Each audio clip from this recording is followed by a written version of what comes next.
Hi everyone, welcome to the next video from this page from Tiny Year by Agotapop, and we are doing our November pictures a little early because they're lovely Halloweeny pictures, which is very appropriate for this sort of time of year.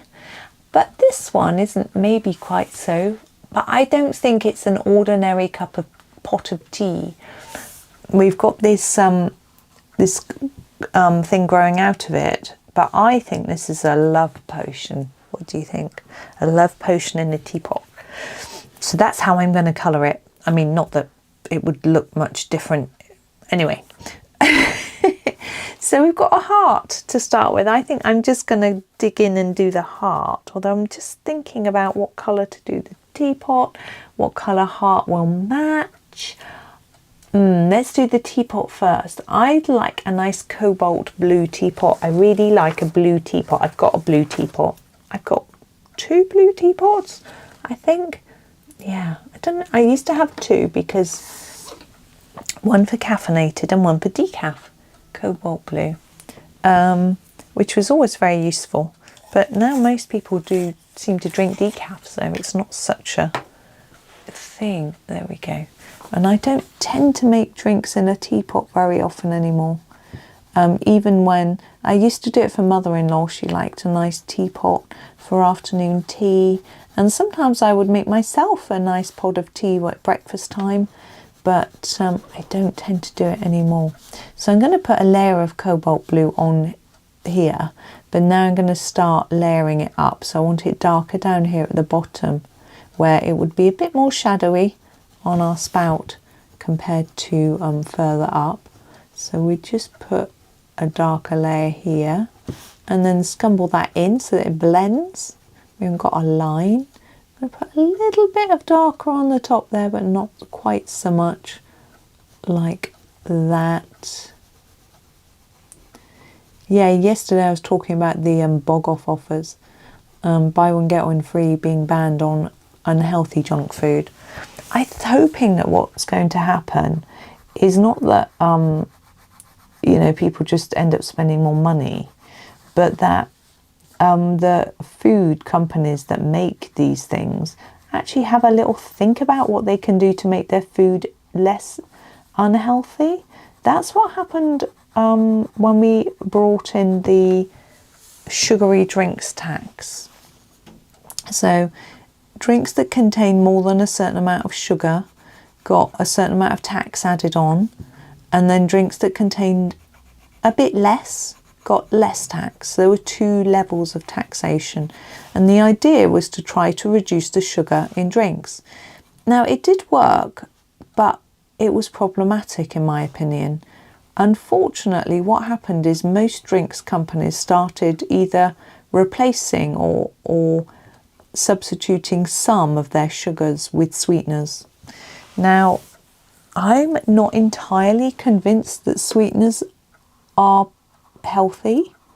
I've heard conflicting evidence about them, that they can impact gut bacteria, that they can make you your blood sugar spike just as much as sugar, that they can cause just as much weight gain, all these things. But also, I personally, I mean, obviously, this is just me, find that sweeteners don't suit my stomach. They affect my tummy. I get an upset tummy. So I can't drink I drink with artificial sweetener in any type. I mean, the ols, the polyols, the sorbitol, the maltitol, those are the worst.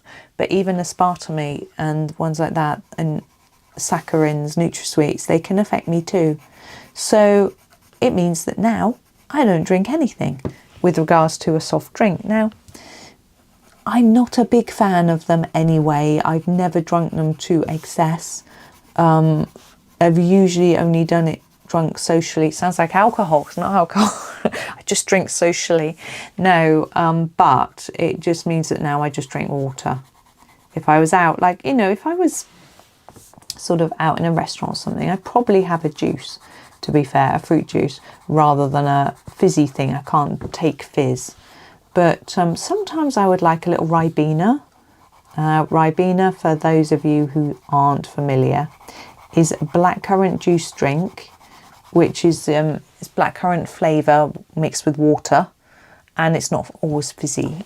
You do get fizzy versions, but it's not always fizzy, so that would be quite a nice refreshing little drink I would have. But now, no, I think I haven't looked very hard, but I would imagine it's very hard to find a Ribena that doesn't have sweetener in it.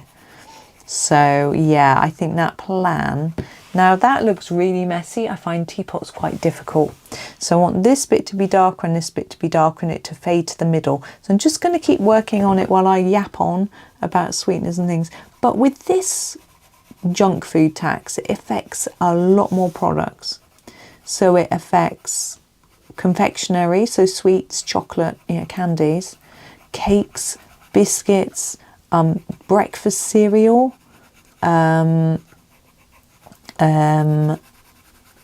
any foods, really, anything. So it means that, and there's also an advertising ban. So on television, you cannot advertise. I'm going to sharpen a little bit and keep going. It's getting better, but it's not good enough yet for me. On television now, you can't advertise until after 9 o'clock junk food. So that would mean even a company like McDonald's, unless they were advertising their fruit bag and their milk, they aren't allowed to advertise. Companies are a little bit used to this because the rule used to be that you couldn't advertise it during children's television or in children's programs or family shows. So, but now they've just moved it all till after 9 o'clock, regardless of what the show is, what time of day it is, that sort of thing. I don't mean what time of day, yeah, because it used to be like, if there's if it's a show in the morning, but it's not a family show, it's not aimed at families, it's just aimed at men or women, if they're fishing or something, then it would be okay.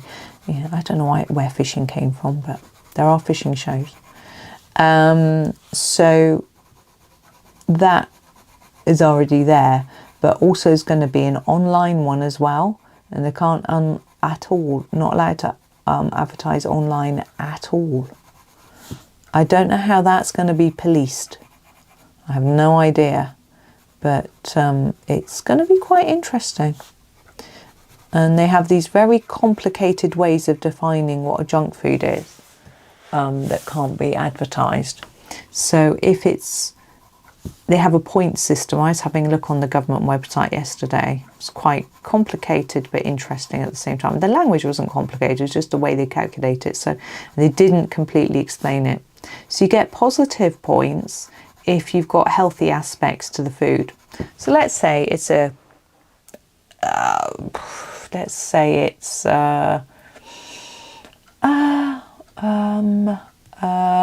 candied carrot, I'd say, because they exist, not. So the carrot would be good, but the sweet bit wouldn't. So the carrot would get plus points, the sweet bit would get negative points. And if the one's taken away from the other, and depending on the score, depends on whether they're allowed to be included or not in the ban. So it's all quite interesting. And because it's something that the food industry have known is coming, I'm hoping they've prepared themselves for it and they've made things healthier. But because I don't buy these sorts of foods, as I said earlier, now inside here, I think we'd still see the blue paint of the inside of the teapot, but it would be really dark. So I'm going to try and colour a really intense blue bit in here. So I think that, there we go. They will probably, but I don't try not to buy those sorts of things because, as I said, they just call me from the kitchen. I get too tempted. I don't want them in the house because it's too tempting. I'm going to use the Opera Rose. I was going to do a red heart, but I thought if I do the colour first of my teapot, then I might change my mind, which I have. So the Opera Rose, a pink. I want to keep it delicate, I think, especially to start with. See how it looks. So I tend not to, I buy crisps. Ready salted is the only flavour I'll buy because they haven't got added sugar. Because most crisps, I'm going to try and make this look a little bit more interesting by making it darker on the edge. Most crisps have flavourings, and even salt and vinegar is full of sugar to balance off the vinegary acidicness and things like that. So you know, you can't escape it very easily, the sugar. So yeah, I just buy the ready salted, and then I don't tend to buy fruit snacks or anything because I just buy fresh fruit, and I don't eat loads of fruit anyway. I prefer vegetables, they're more nutritious. There we go. Now the end of our arrow's got a little heart on as well, so I'm going to colour that as well in the pink, like that, a little bit darker. Now the end of this looks like this, so I think I'm going to colour those the same colour. Our little love potion, it's a sort of, some sort of plant. I assume there are plants which can help you with that in that situation. I don't really know much about brewing love potions. I'm going to use the castle green. If I can find it. I've never brewed a love potion. I don't know if many people have. Castle green. It's a nice idea, isn't it? That such a thing could exist.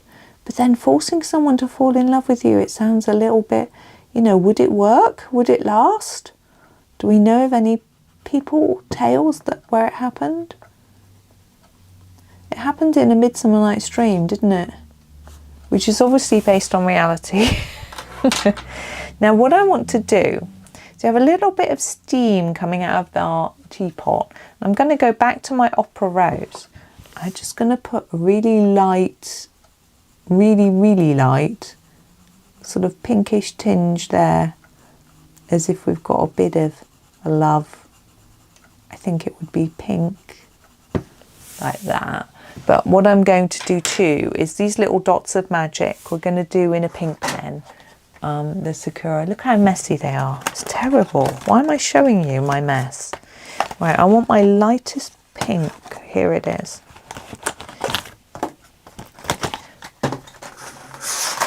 I'll lie them down because they fell down yesterday with a bang. 720 is the pink pen. And I'm going to go over every little circle with this one. We'll get some glittery magic coming out of our teapot. But I'm also going to go over those swirly bits as well. I think it'd be nice to have those in the sort of glitter.